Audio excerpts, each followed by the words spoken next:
So, I recently made a video about the new Disney Plus Andor TV show called Andor is a Bad Show, in which I review episode 1 and talk about why I think episode 1 is so bad that I didn't want to watch the rest of the show and Andor was just garbage. But because I have a YouTube channel and a lot of people disagreed and I was interested, I kept going and I watched episodes 2, 3, and 4, and then I had to make a video about why I changed my mind on Andor and came to love it through episodes 3 and 4. Now, episodes 1 and 2, in my opinion, are absolutely terrible, but episodes 3 and 4 were really, really good. So the show is kind of interesting. The show's been really hit or miss, but that makes me interested in why there was such a disconnect for me at the beginning. I'm really curious if everyone else watched the first 3 episodes in one go and that's why they like it, because episode 1 and 2 are bad, but 3 was good and so they gave it a good review, or if other people actually genuinely like episode 1 and 2 and I'm just the odd one out for some reason. I don't think my mind will be changed on episodes 1 and 2 anytime soon, but just for the interest of figuring out what exactly is going on there, I've decided to try researching why other people liked the beginning of the show when I didn't. With that, The Critical Drinker is a really good YouTuber and I love his work, so seeing that he posted a video called Shocking News Andor is pretty good right after the 3 episode premiere, of course raised some questions for me as someone who didn't like the premiere, although I hadn't watched episode 3 by that point. So I thought that today it would be interesting to take a watch of his video with you and react to it and see if he also disliked episode 1 and 2 and liked 3 and that's why he gave it a good review, or if he saw a lot of things in episodes 1 and 2 that I just missed or didn't appreciate, and we'll see if there's some sort of disagreement that explains why he might have liked it and I did not. So, hope you enjoyed the video. I'm going to start with something I really didn't think I would say about a Disney Star Wars show. I kind of liked it. I don't know what to tell you. It's it's a bit of a slow burner, and I'm shook at the fact that I quite enjoyed it. But I can tell that it's competently directed. It looks very like grounded and gritty, and like kind of low level stuff. Like it's just kind of character based drama more than anything else. At this point, for the comment on character based drama, I see kind of what he's going for, but that was actually one of my bigger problems with episodes 1 and 2 is too much character-based drama about characters that aren't interesting and things that aren't connected to the rest of Star Wars that just made it feel kind of like a low-budget soap opera that's set adjacent to the Star Wars universe. I think that the real character drama in Star Wars is based on people reacting to the war, reacting to each other, hard choices, difficult situations, different personalities clashing, things like that. I think that the thing they missed in Andor episodes 1 and 2 was they focused on some really weird aspects of character drama that aren't really the core of Star Wars. Like they focused on some kind of really petty relationship drama and some kind of petty friendship drama, and they had like the brothel scene and bar fights that weren't really even like a New Hope style bar fights that are, kind of gritty smugglers duking it out. It was more like just, corrupt security guards harassing Andor for no reason. He accidentally kills one and then he shoots the other one, and yeah, it just didn't feel very Star Wars to me, but I can kind of see what he means by that here. Um, and it feels like it was actually written by people who somewhat resemble human adults, compared to like everything else that Disney's put out in the Star Wars universe. You know, the characters actually kind of act like human beings, and yeah, like when you get to that 3rd episode, there's even if you when it comes down to like the security troops who kind of conduct themselves in a professional manner and actually put some thought into what they do and how they deploy. I was really surprised at the level of intelligence that seemed to have gone into it. Yeah, about those security troops that put the professionalism into their job and actually make smart decisions, that I think can only be said about the commander of the whole group.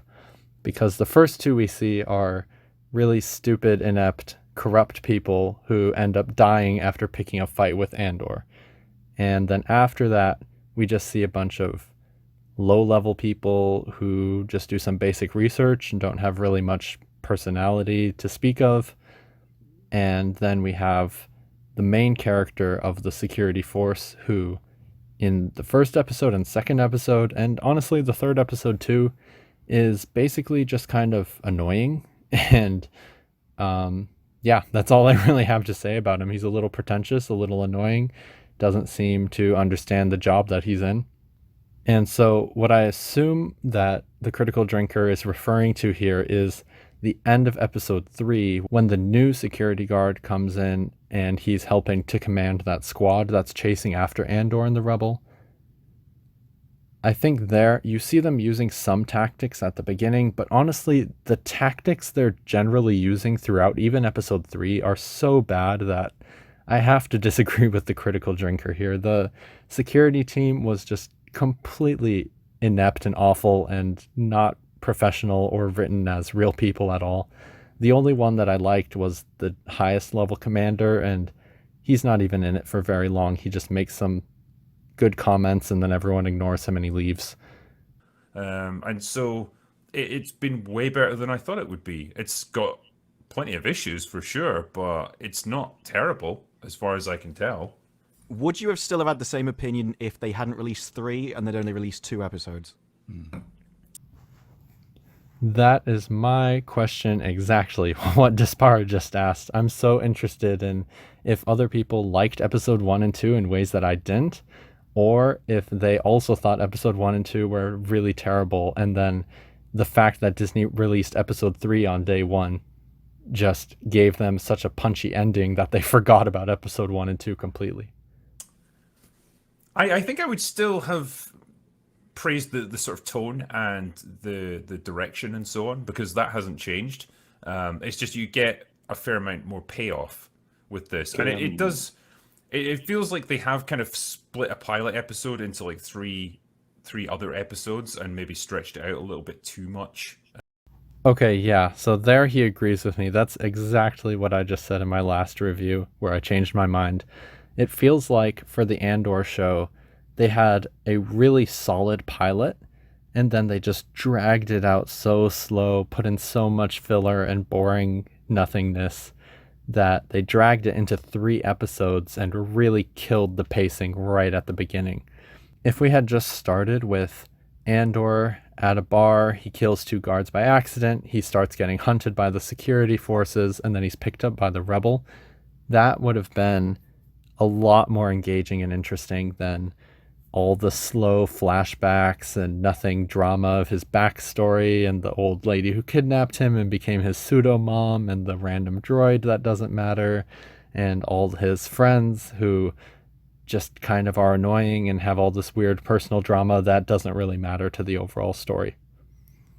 I think that definitely they took a pilot concept and then stretched it way too far when it should have been 1 episode. Or at least maybe they even should have released all 3 as a single hour-and-a-half long episode so that people know you have to get through it to get to the real story. But yeah, I don't really stand by the criticisms that it's boring. It's just a slow burner, and like it kind of pays off ultimately. I kind of have to disagree with him here, because here the critical drinker says that it's not boring, it's a slow burn. And that depends on your definition of slow burn.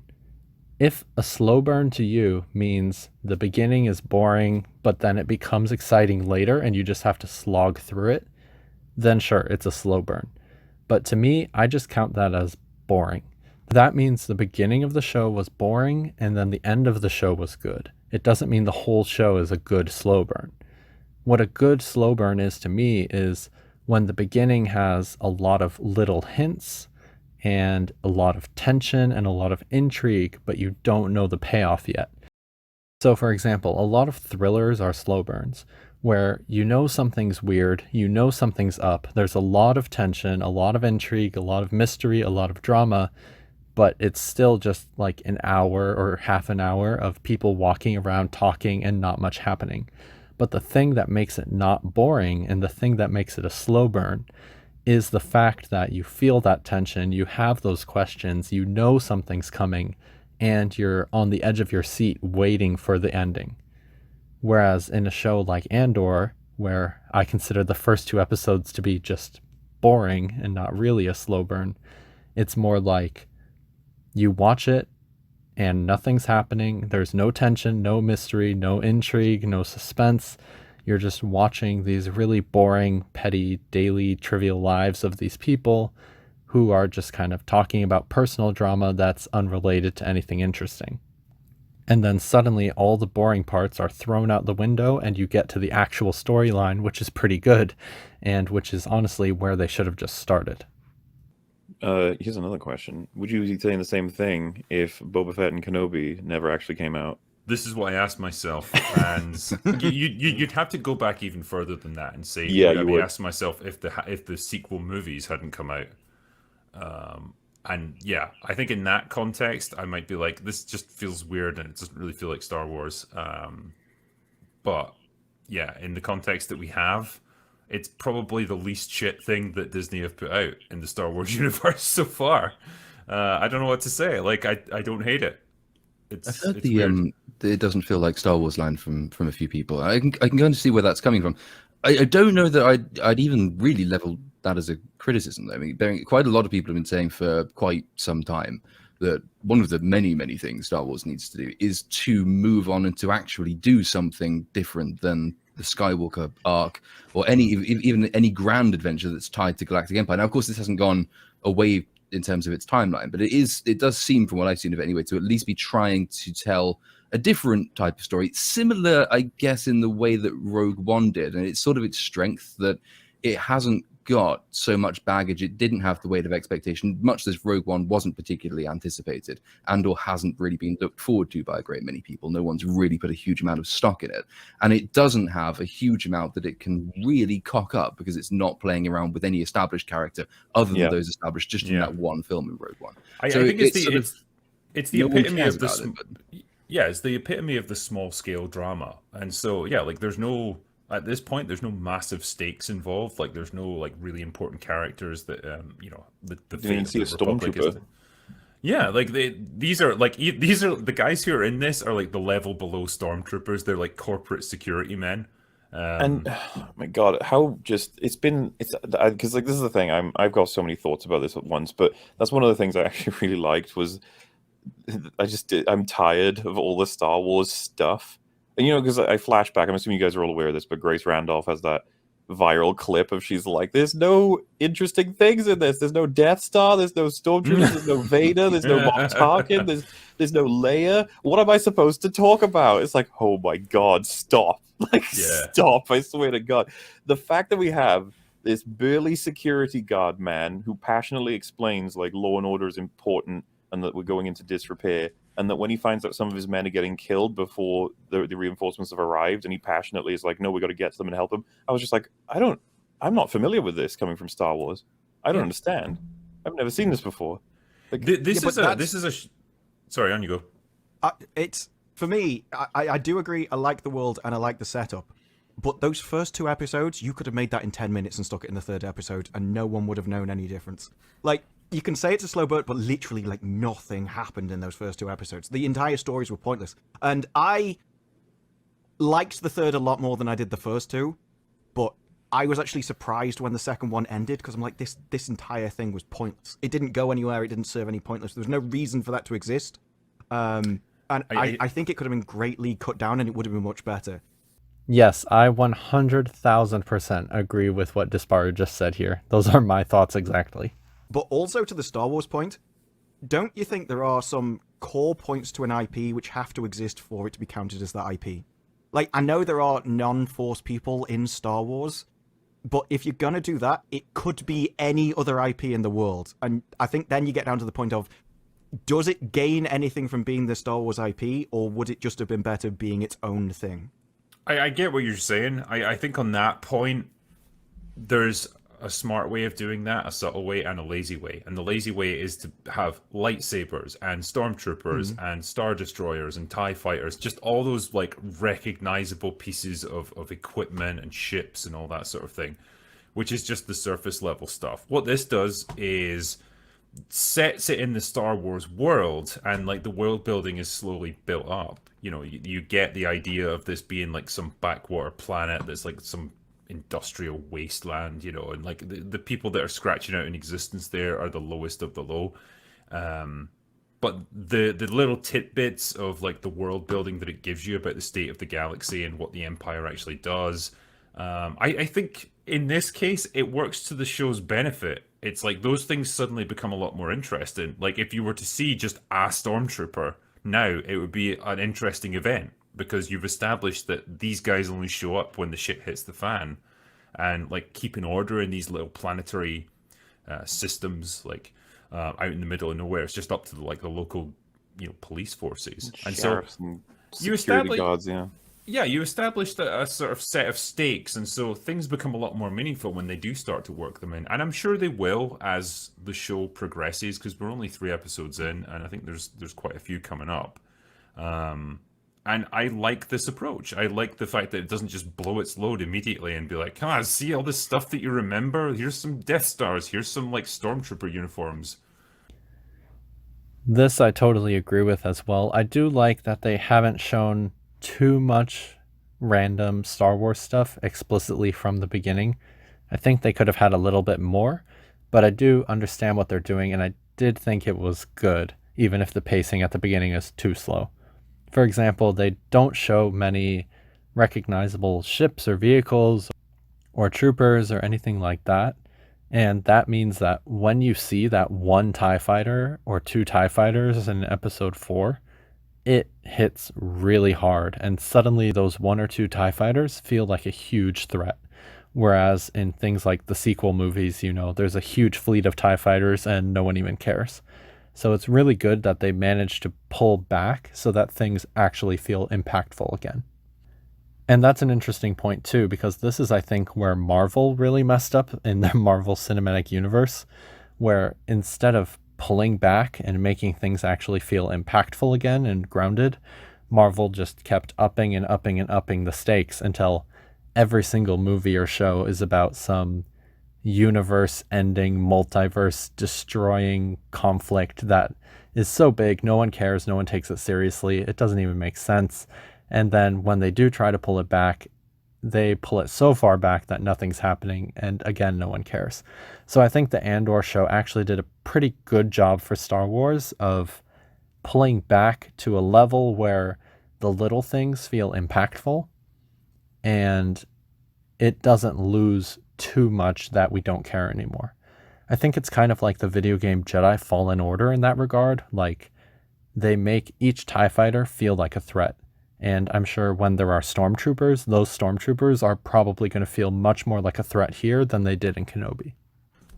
For me, I think it works okay. Like, I get your point, though, that this, as it stands right now, could essentially just be a generic sci-fi story, kind of anywhere. But I think the characters and stuff are well developed enough that I can live with it as it is. Yeah, because Cassian? connecting it to Did you think Cassian actually do Do you care about Cassian at all? Because I don't. He was the weakest aspect in a lot of ways, and I think some of it comes down to like maybe the actor doesn't have a huge amount of charisma. The character wasn't massively interesting in Rogue One, and so he's kind of tainted by that.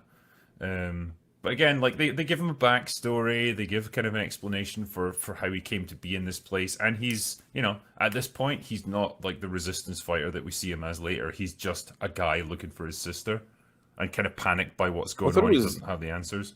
I thought it was curious that the first sort of significant thing that happens in the show, like the first scene where he kills the two, you could call them muggers, I guess.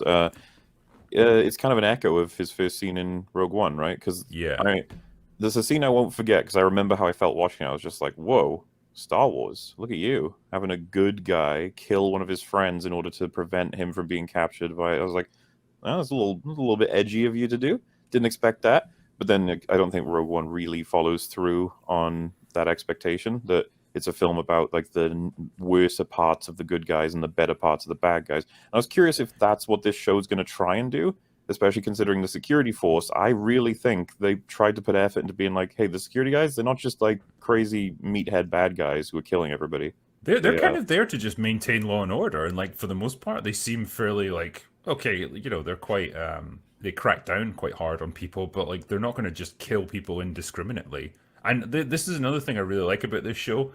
Like the death of a person is actually considered to be quite a big event. Like if someone gets murdered or killed in a battle, like that's a big deal. Like it would be in our world, and so it gets reflected. Like crimes are followed up on. When Andor kills those two guys at the beginning, like that triggers a chain of events that brings down, you know, all this heat on him. And I kind of like that. I don't know what to call him, like chief or whatever you want to say about him, but just the fact that he was very matter of fact. He's clearly quite experienced. He knows exactly what's going on with all of this, and tells this new guy how it works. Right? We cover it up. It's not worth following. Whoever killed them, you know, they were the idiots that got themselves in this position. Ultimately, the less eyes we have on us from the Empire, the better everybody here can function, including you. Like, it came across as kind of a threat as well.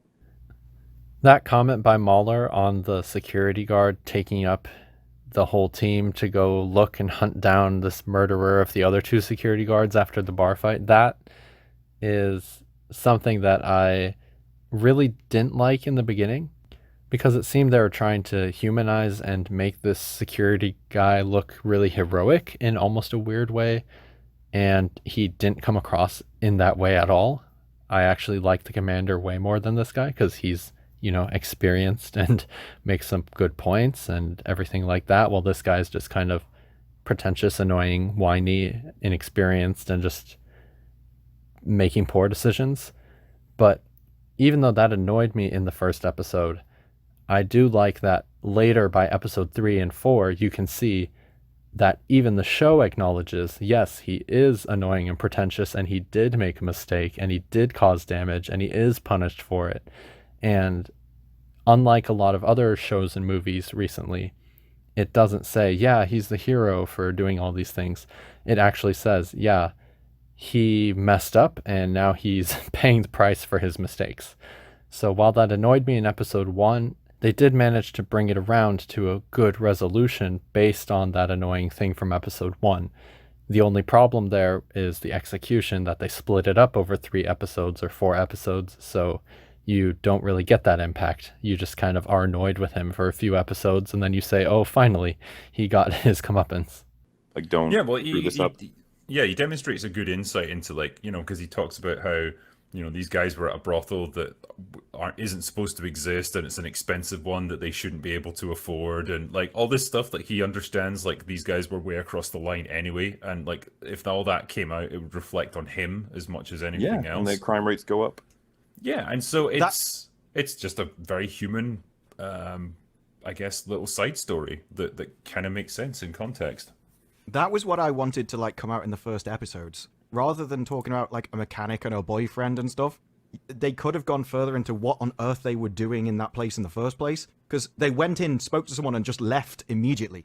So they were only after like as much information as he was, and it's just kind of ignored. Maybe they'll pick it up later on, but I needed desperately more plot. And like for me, the problem is definitely the first 2 episodes. I just think they needed more story, because I can understand why you feel that way. I can see it, because like I think the first episode is literally just like Andor walking around talking to people, and we meet them and find out who they are, I guess, which isn't exactly very. Was largely the second episode was a lot of people going, "We're traveling here." It's like, I was going to say first and second. I mean, there's a couple of things that don't qualify as those in the first and second, I guess. I'm trying to think, but third one definitely is like, oh, okay, now we're kicking into gear. We're doing things. If it had started with the third, I'd have a different opinion on it. The problem if you want things to happen, and you want Andor to be defined immediately by the things that happen within it, then you risk throwing people into what is essentially a series of contrived events with characters they don't know or don't remember or don't care about. Now, I'm not saying that their attempts to make us care about the character in these long, slow moments are particularly successful, but I think you do actually have to do that, given that what Star Wars is trying once again to do is to prove that it is actually bigger than the Jedi and that it can tell stories that are realistic and that don't require the swinging around of lightsabers or the frequent presence of convenient icons like the Death Star.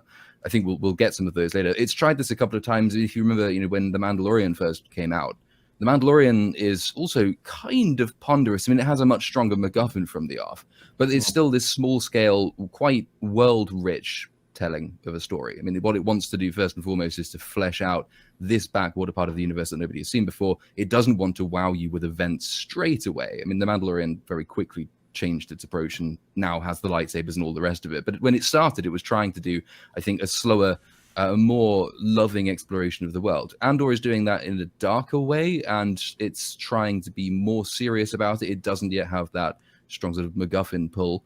And I actually quite like that it doesn't. I think if you had just launched straight into action and straight into event, and we're just expected to immediately re-inhabit Andor, who very few people actually managed to inhabit in Rogue One anyway, we would just have been thinking, oh, well, this is actually more of a generic Star Wars show than we got, because it's just character on screen, moving, fight, move, fight, end.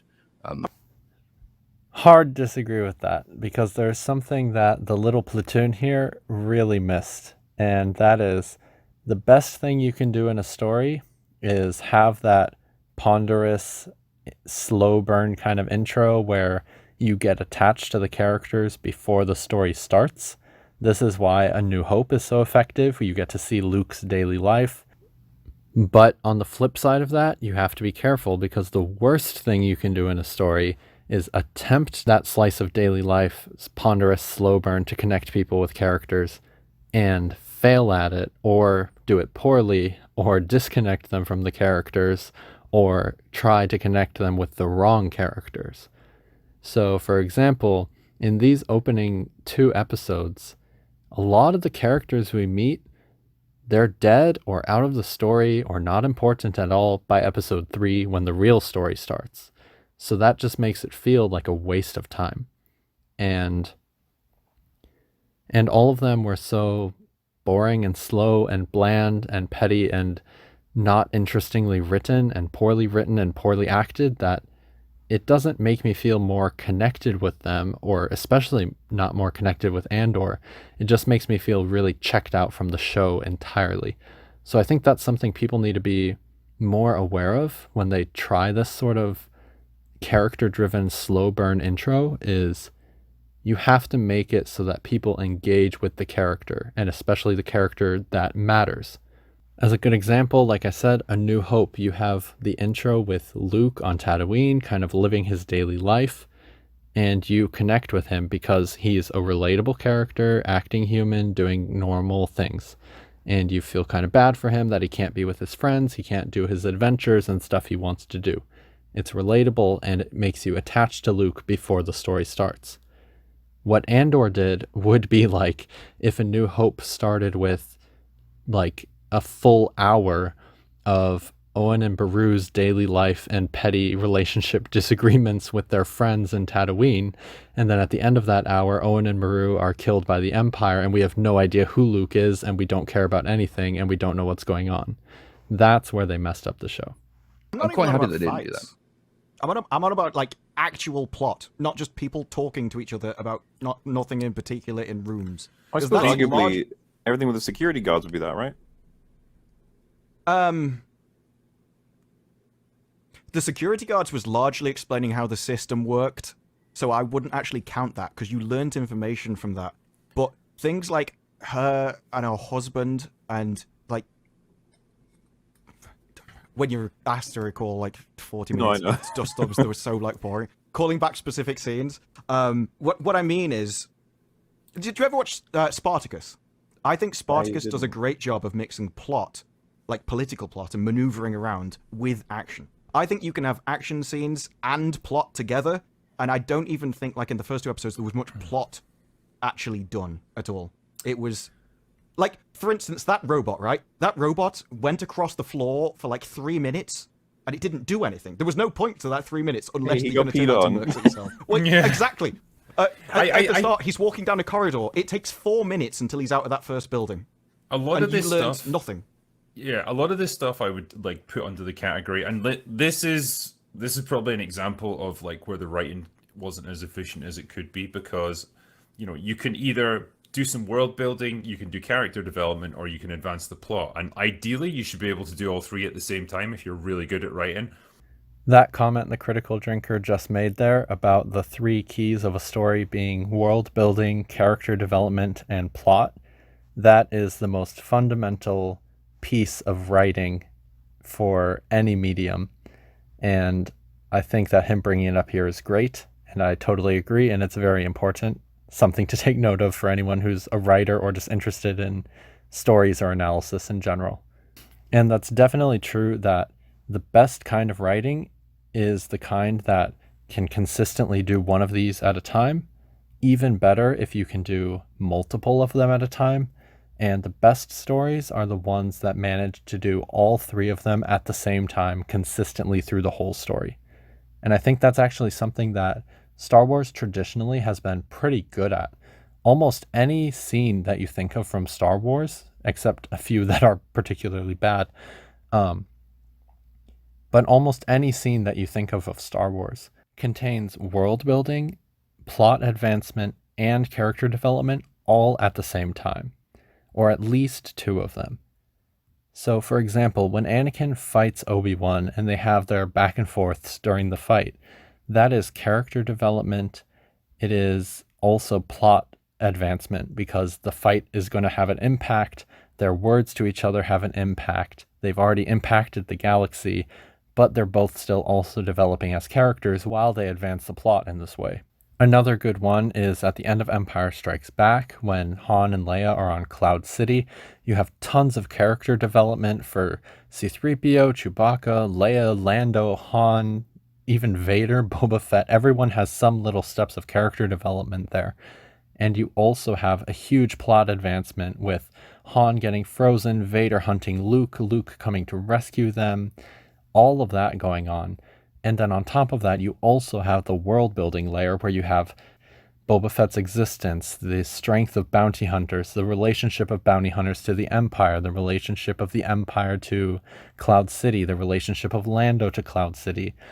So you get all of that world building, character development, and plot advancement all at once, which makes the scene infinitely deep and infinitely rewatchable, which is something that the first two episodes of Andor, frankly, didn't do at all. They had maybe a little bit of world building, basically almost zero character development of any interest, and the plot did not move forward at all, other than Andor killed some people and now the security guards are after him.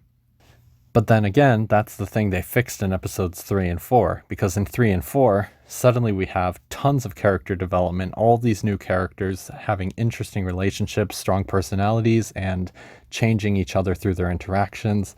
We have tons of plot development with all the intrigue of the Empire being changed from the Republic, dealing with the senators, the rebellion growing, the spies, the covert operations, all of that moving forward. Andor's development into the story that leads to Rogue One. And of course, all of that also ties in really strongly with the world building.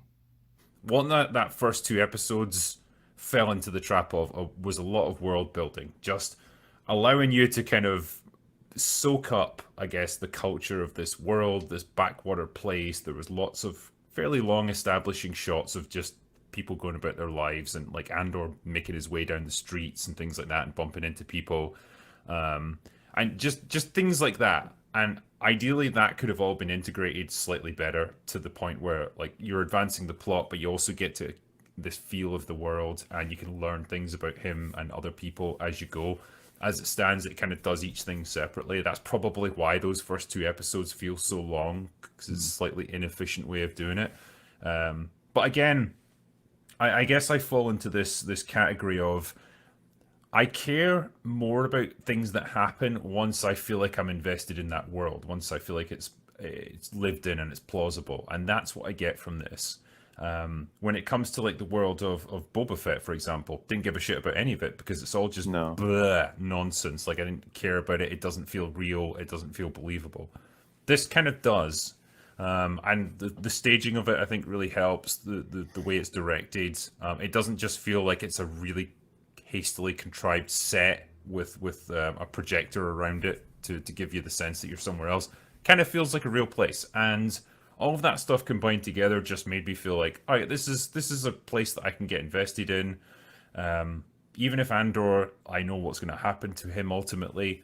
I'm kind of interested to see where this goes, because again, the characters feel like they're part of this world, that they're more real in that sense, and it all just, I don't know, it gives things more significance, I suppose, is what I'm saying. That's something I forgot to mention in my latest video as well, is the sets are actually pretty good once you get to episodes 3 and 4 again. So in episodes 1 and 2 of Andor, the sets are just sort of this generic junkyard town that we've already seen that's not particularly Star Wars or particularly interesting or notable in any way.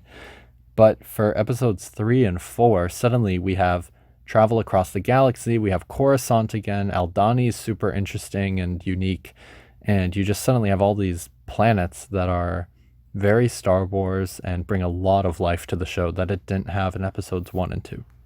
It does allow for the telling of stories that you wouldn't get if you did have grand narrative type Star Wars. I mean, you can't do localism in grand narrative stories, or at least it's very, very difficult to do that.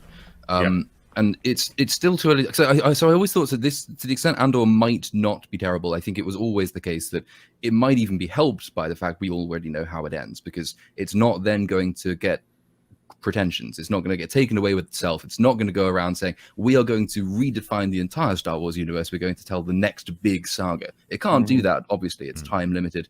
And that does allow it more time to explore the world. It's also answering, some of the more intriguing questions. I think one of the only intriguing questions that was ever raised in The Mandalorian, again, was when they have Werner Herzog's character saying, the Empire improves every system it touches. And that's an interesting idea, but you don't really get to see life under the Empire. And that's the first sort of hint we get at the Empire's perspective, and that perhaps there is a material, economic, social reason that the people haven't rebelled against the Empire yet. The Mandalorian doesn't really go on to explain or to explore No, it only that. baited it. Yeah, this show seems to be paying a bit more attention to that. I would agree with you. I think if it would be nicer if it had stronger characters. It would be nicer perhaps if it had a stronger through line in plot across the first 2 episodes. But I think there is still, it's still worth praising it for what it has done well, or reasonably well, or surprisingly well, which is the world building stuff. The problem's going to be is, does it come off the rails later on when it decides it wants to portray the Empire as allegory? And a lot of the interviews and the pre-publicity material would seem to suggest that they are going to try and use the Empire as allegory for modern day political concern. You're going to get fairly objectionable, strong woman character who's an Imperial officer that we're going to have to admire because she's more competent at genociding than the men are, for example. That's sort of the takeaway of one of the interviews. And whether they want to do, as some of the other people have famously said, the migrant experience, are they going to really, really smash you over the head with that later on? I think it will come off the rails if it does that, because, okay, it might have done some things well in terms of its world building so far, but it's not built up the kind of affection that makes me sort of want to lie down and let it have its way with me like that. So we'll that's the benchmark for any show, really. When you were talking about the character who's going to be introduced later on, who's like the Imperial officer, that's like your generic strong female character. One thing that did jump out at me, actually, that was kind of shocking, is that the girlfriend of Andor, and I can't remember the character's name for the life of me. I think it's only mentioned like once or something. But like when she gets arrested by the security forces, and like the camera's really close in on her as they're approaching her to arrest her, and she's got like her hands up like that. And I was just bracing myself for another ridiculous girl boss moment where she turns around and disarms them and kicks the shit out of like 5 guys all at the same time. And it doesn't happen. They just arrest her and handcuff her to a wall, and that's it. Like, she's out of the game. And I thought, I think they even hit her as holy well. shit, this is like being real. It's like being realistic about what people can actually do. I'm shocked. Having seen episode 4 for myself now, where the strong female Imperial officer that they just mentioned there is introduced, I can say that at least so far for episode 4, I think they've done a pretty good job of handling her as an interesting, unique character that's trying to get ahead in the Empire and has some legitimate pushback and interesting conflicts with people. And I don't think it's really, at least so far, like she's just some perfect person who's just better than everyone and doing everything. I think they actually did a good job so far of making her a pretty relatable, interesting character to watch. So hopefully they stick with that. I don't think that's not his girlfriend, right? That's the other guy's girlfriend. Well, Yeah, I don't know. It kind of implies that they've got a past history. they Like her I and think they're Andor. exes. I don't know, but Yeah. yeah. Funnily enough, I feel like this was going to be a problem. That if this show was going to be even halfway enjoyable, that it's still not going to make Andor someone that I like. It's going to be someone else, and I'm actually like more fond of the Captain Security Guard man than most of these characters. I actually feel like they've been putting. I don't know if you guys picked this up, but in his scenes, I was like, when we first meet him, he's almost very nervous and forthcoming with his boss, and he's shocked that the boss is basically like, let's cover up these murders. Obviously, from the boss's point of view, he has his argument, but to him, that's like horrifying because he's trying to uphold law and order. He wants to make sure that the will is served, and he even like exclaims like they were murdered, like it's unethical. It's horrible that we wouldn't try and search this out. And his story just seems to be like, I want to find who killed them. And there's this moment where he's standing outside of the, I guess, security booth or whatever booth it is that they do whatever things they cover. And he's very nervous before he goes in. But once he's in, he's very stern and critical of the men working there. And everyone he encounters in the Empire's like running buildings are all just kind of like, why are you doing this? Why do you care? Like, well, yeah, whatever. He's like, I'm going to have to search through and spool through all of this footage and all this information relating to these ships coming in and out all day. And he's like, yeah, do it or I'll find someone else. And the guy's like, shit, okay, geez. And then there's other people who are just like, why are we doing this? And it's just like, because I want you to do your fucking jobs. I was like actually enjoying that there's the idea of this character who's risen up the ranks, because you meet these people in real life who like come into maybe a store you're working in, and everyone's got a way of doing things, even if it breaks the rules or this, that, and the other. And this person's just like, let's make this place better. Let's actually do something. And he meets this absolute boulder of a human being who's like shares his interest in trying to make things run properly. And I think that they really rounded him out quite well with he was at gunpoint and he was terrified, and he just like gave Andor anything he wanted. He's just like, please, please, please don't kill me. He was like this. I just think that they've given him a lot of layers already so far, and I have no idea what they're going to do with this guy or what kind of journey they're going to put him on. But I like that he's not just that they're not the bad guys being stupid and evil and they need to be stopped. If anything, I could see them being galvanized against people like Cassian with good reason. It's like, look at the damage these people fucking cause. Look how much destruction has come as a result of them. I'm going to have to hard disagree with that again. That guard captain is by far my least favorite character in the show so far. Every scene that he's in, he's come across as kind of uninformed and pretentious and annoying and reckless and just not really a great character.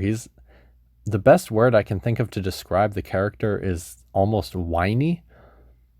And he definitely has no intimidation factor and no real presence.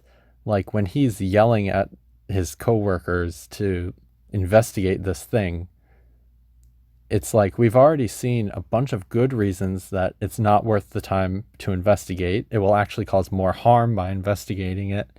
These people don't usually do that. They probably have other things to do.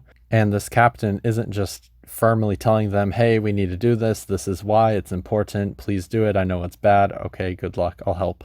Instead, he just kind of comes out super emotional and in a huff and just starts yelling at them immediately and acting like a child. And I have absolutely no intimidation from this character. I have no respect for this character. And I honestly don't think the show does either. I mean, it ends with him whining and crying when Andor's capturing him, and then he just gives away everything, gives away all the information on his team, and then he just gets booted out back to Coruscant after he's completely destroyed their whole operation there with his lack of skill and paying attention and awareness. And when he gets back to Coruscant, the only thing we've seen of him so far is he goes back to his mom's house and his mom slaps him. And then he goes in, and that's the end of his story so far for the first 4 episodes. So I actually have no idea what Mahler's talking about here. I think that guard captain is by far the worst character in the show, and I hope we don't see much more of him going forward. Yeah. My favorite part with him was when the car got blown up and he's just standing there, like almost kind of PTSD, has no idea what to do or how to handle it. And it was only because the other guy, which had more experience of it, just came up and basically pulled him out of the yacht. Like, we need to go. What are you doing? And you've seen that in other kind of war movies and stuff, but I've never seen anything like that in Star Wars, where a death is just kind of, we carry on. There's just a lot of smart decision making, like from those guys, and just it kind of points to like the writers being fairly like switched on to how these things would actually be done. You know, even where they've got the old lady prisoner, and you know they need to go and help out their buddies who've got like Andor and the other guy pinned down, and initially, you know, the deputy inspector is just like, oh, leave one man here to guard her. And the Scottish guy's like, no, it's getting kind of ugly out there. They know we're here. Like the locals, better leave 2 or 3 guys here, like as backup, because this could get difficult. And I just thought that line didn't need to be in there, but it just shows that like they wanted to show that these guys are relatively experienced with crowd control, with managing these locals, and it's just smart little details like that I appreciated, and it just shows that like a bit of care and thought's gone into this. It's interesting to me that I have such a different view of these security forces than everyone else. Maybe there's something I'm missing. Maybe it just doesn't vibe with me. But yeah, here, the critical drinker talking about how they make such great choices and it's so realistic and they're so smart and professional. Like, they were not. Even the guy who they send to run back to get the shuttle to pick them up, he starts flying away and he finds he's attached to this big piece of debris that's preventing him from flying. So any reasonable person in that situation would land the shuttle, get out, try to take off that debris, disconnect the cable, cut the cable, something before flying away. But instead, this guy just guns it, tries to fly away attached to this giant piece of debris as large as his own shuttle. And of course, he can't fly with that, so he immediately starts to crash. And then when it gets caught on something, rather than trying to land or evacuate or eject or anything, he just slams his ship into a building. And then all the rest of the security team reacts when they see that, not by thinking, oh my God, what's that? We better investigate. They think, oh my God, this one random Andor guy and this other random guy we don't know, there's one new explosion on a completely unrelated building. I guess we're under siege. Let's all just panic and just give up everything we're doing. It's just, I am so glad the security forces were brought down by the Empire, kicked out, and hopefully they stay out of the story as much as possible and are just completely replaced by the Empire from here on. That was another bit I liked, and it was in that same scene where they're getting panicked because there's an alarm going off and they have no idea what it means. They just know there's a lot of people and it's coming from all around them. And she's like, it's not the fact that when it's going that you need to worry, it's when it stops. And the moment it stops, they just panic and run. Those are the kinds of things I liked, but everything that I like for that kind of thing tends to be from episode 3, because I think that's where you get to see the characters put into a situation which is kind of new. And maybe it was because it was outside their comfort zone and it allowed more exploration of how these characters would react than just, oh, I'm in an office kind of thing. I do wonder how effective I would have found the chaos relating to like Security Guard Man had I not had episode 1 and 2 first. Because one of the things I quite enjoyed was the if this were Rings of Power or whatever else shitty TV show like She-Hulk, you know the scene where they're rallying up their troops, they're explaining the situation to the Security Guard team and what they're gonna have to do. You got the Boulder Man is like very straightforward, brass tactics. He knows exactly what to say to these guys, and he's being honest with them what they're in for. And I even like that he says, like, you know, this guy's armed and dangerous. He took out 2 of our guys. Like, let's not fuck around. This guy could kill us, you know, so be careful. And then he's like, right, now, you know, our captain or whatever. And he, if you look at the words he actually says, they're not that bad. They're, like, quite encouraging and motivational. It's the delivery. It's really stilted and awkward with pauses. And everyone's sort of just like, yeah. You know, he's like, today is going to be a day for justice and courage. Yeah, and It's he says like yeah. there's not another there's no team I would rather go into this situation with than you guys. And you know, if he delivered it with more conviction, that might have been Yeah. kind of a rousing speech. But like you say, it's just kind of he's nervous, he doesn't quite know what to say, and he's just kind of reeling off the corporate kind of speak.